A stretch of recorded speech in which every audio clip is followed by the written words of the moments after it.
Bonjour tout le monde, voici un problème du concours de l'Association mathématique du Québec niveau collégial année 2017. C'est la question 4, logre. Sachant que le log en base 16 du log en base 4 du log en base 2 de x est égal à 504, trouvez la valeur du log en base 2 de 2 plus le log en base 2 du log en base 16 de x. OK, rien de moins. Comme d'habitude, je vous encourage à faire pause, à tenter le problème par vous-même, à vous casser la tête avec les propriétés des logs. Et de notre côté, on poursuit. Et on va poursuivre avec un petit rappel de différentes définitions et propriétés des logarithmes et des exposants. Donc, si on a que le logarithme de x en base b est égal à y, bien par définition, ça implique que x est égal à b à la y. C'est comme ça qu'on définit un logarithme. Formule du changement de base qui va être utile. Le log de x en base b est égal au log de x en base c sur le log de b en base c. Ensuite, si on a le log de b à la x en base b, c'est égal à x. Et une autre propriété qu'on va utiliser, ben, le logarithme d'un produit est égal à la somme des logarithmes. Du côté des propriétés d'exposants, bon, des petits rappels, b à la x sur b à la y, c'est b à la x moins y. B à la x, le tout exposant y, c'est égal à b exposant x fois y. Puis b à la x fois b à la y, c'est b exposant x plus y. Donc, on va piger dans certaines de ces propriétés-là par la suite. Et au niveau de l'approche que je propose, il y en a plusieurs hein, ici en passant. C'est un problème où on joue avec ce qu'on connaît et on essaie d'évaluer la valeur qu'on cherche à partir de trucs qu'on connaît. Donc, il y a vraiment différentes approches de possibles. Celle que je propose, c'est pas nécessairement la plus rapide ni la plus concise d'après moi, mais c'est elle que je trouvais la plus naturelle. Donc, ce que je propose, c'est qu'on commence de travailler avec l'expression qu'on connaît, l'équation qu'on connaît, et d'isoler notre x dans cette équation-là. Donc, ben allons-y. Pour commencer, on a le logarithme en base 16 de l'argument suivant qui est égal à 504. Ben, propriété des logs, en fait, définition des logs, ça implique que l'argument est égal à 16 exposant 504. Donc, on a ça. Et là, on peut répéter le processus deux fois de plus. Donc, le logarithme en base 4 de l'argument suivant est égal à 16 exposant 504. Donc, ça implique que l'argument, c'est-à-dire le log de x en base 2, va être égal à 4 exposant 16 exposant 504.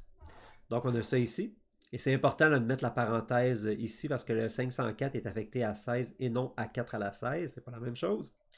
Et finalement, ben, l'argument x est égal à 2 exposant ce gros machin-là. Donc, voilà notre valeur de x. X vaut 2 exposant 4 exposant 16 exposant 504, un nombre affreusement grand. Mais heureusement, on n'a pas besoin de l'évaluer. Nous, tout ce qu'on doit faire, c'est le plugger dans l'équation suivante et chercher à simplifier. Donc, c'est ce qu'on va faire. Donc, on remplace notre x ici par l'équation qu'on a trouvée. Et là, on va se concentrer sur la partie interne suivante.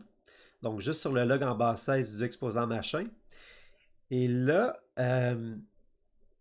peut-être qu'on n'a pas d'idée sur comment évaluer ça. Par contre, si au lieu d'avoir un log en base 16, on avait un log en base 2, ben ça s'évaluerait super bien.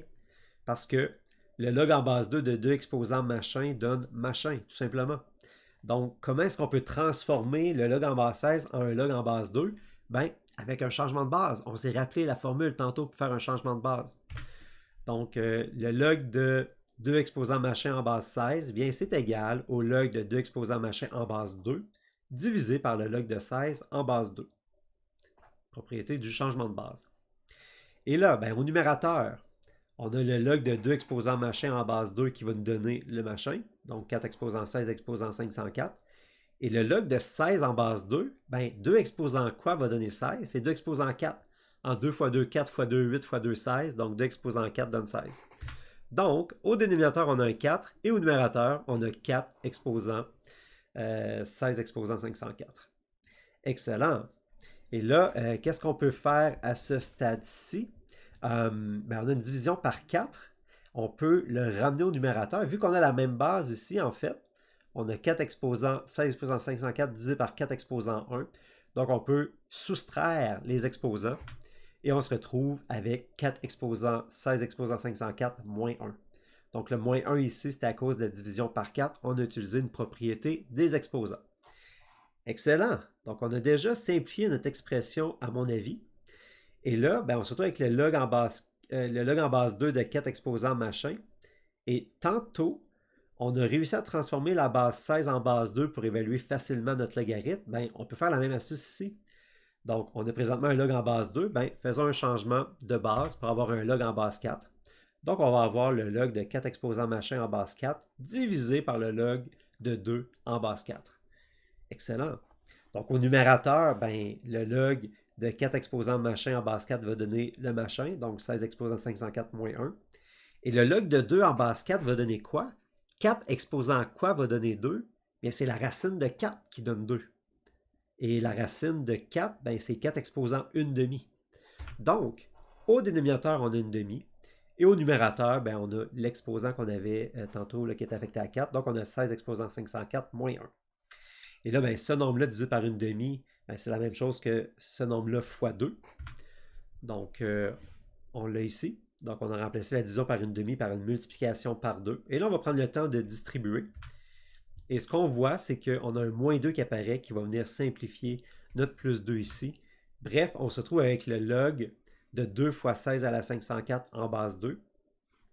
Et là, encore une fois, il y a différentes façons de poursuivre. Moi, je propose d'utiliser la propriété disant que le logarithme d'un produit, c'est la somme des logarithmes. Donc, on a le log de 2 en base 2 plus le log de 16 à la 504 en base 2. Pour notre log de 2 en base 2, ben ça, c'est égal à 1 tout simplement. Et ici, bien, pour une troisième fois, on va faire un changement de base. Donc, on aimerait avoir un log en base 16 pour évaluer facilement le logarithme. Donc, ça devient le log de 16 à la 504 en base 16 sur le log de 2 en base 16. Ça va être quoi le log de 16 à la 504 en base 16? Bien, ça va être 504. Et le log de 2 en base 16 donne quoi? 16 exposant quoi va donner 2? Bien, si on fait la racine de 16, on obtient 4. Et si on fait la racine carrée de 4, on obtient 2. Donc, c'est la racine carrée de la racine carrée de 16 qui donne 2. Bien, la racine carrée de la racine carrée, c'est la racine quatrième, c'est-à-dire 16 exposant 1 quart. Donc, on a 1 quart au dénominateur ici. Et là, on termine le calcul. Donc, 504 divisé par 1 quart, c'est 4 fois 504 qui donne 2016 plus 1, 2017. C'est notre réponse finale. Et on peut être très confiant de notre réponse, sachant que l'année du concours, c'est 2017. Donc, voilà pour la valeur de l'expression bizarre ici. Au niveau de la solution, on peut reprendre exactement ce qu'on a fait dans l'expérimentation. Là, ce que je vous présente à l'écran, c'est la solution officielle tirée du site de l'Association mathématique du Québec. Je vous encourage à faire pause et à la consulter si ça vous intéresse. Remarquez entre autres qu'il y a des nouvelles variables qui ont été introduites pour simplifier un peu l'écriture de la solution. Donc, ça fait de quoi de plus concis, plus direct, peut-être un petit peu moins intuitif, mais c'est joli. Je vous encourage à regarder ça. Et ben, pour aller plus loin, pour conclure, ben, c'est une question ici où on réalise que c'est très important de maîtriser les propriétés des exposants et des logarithmes pour être en mesure d'en venir à bout. Et ben, ça vaut la peine de temps en temps se réfléchir la mémoire sur ces propriétés-là. Et je vous suggère de consulter soit Wikipédia ou encore AlloProf qui fait de l'excellent travail pour présenter des concepts mathématiques de base. Donc, on a ici définition des exposants, puis quelques propriétés intéressantes des exposants qui sont présentés. Et même chose pour les logarithmes. Donc, quelques cas particuliers ici et quelques lois, quelques propriétés des logarithmes. Donc, je vous encourage à regarder ça.